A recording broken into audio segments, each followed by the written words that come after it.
शान मदनी अवां जो, शान मदनी अवां जो, वसब खां उतम दिल ठरी थी पवे जो लिखे थो कलम, दिल ठरी थी पवे जो लिखे थो कलम। शान मदनी अवां जो, वसब खां उतम दिल ठरी थी पवे जो लिखे थो कलम, दिल ठरी थी पवे जो लिखे थो कलम। रब मिठे जो मिठा तो दीदार पियो, रूबरू दिल रुबा तो दीदार पियो, उन जगह ते रखियो आ माई कदम, दिल ठरी थी पवे जो लिखे थो कलम। शान मदनी अवां जो, वसब खां उतम दिल ठरी थी पवे जो लिखे थो कलम।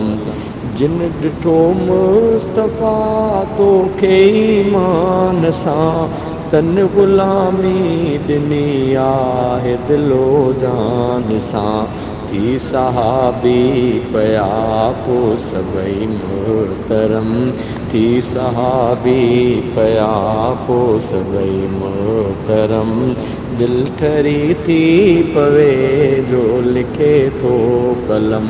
शान मदनी अवां जो, वसब खां उतम दिल ठरी थी पवे जो लिखे थो कलम।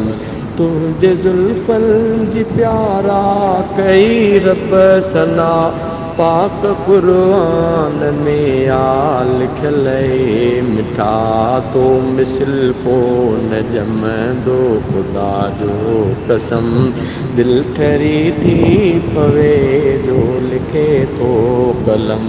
शान मदनी अवां जो, वसब खां उतम दिल ठरी थी पवे जो लिखे थो कलम।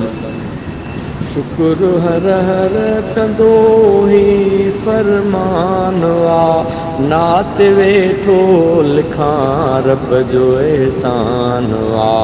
शुक्र हर हर कंदो ही फरमान आ, नात वेठो लिखां रब जो एहसान आ।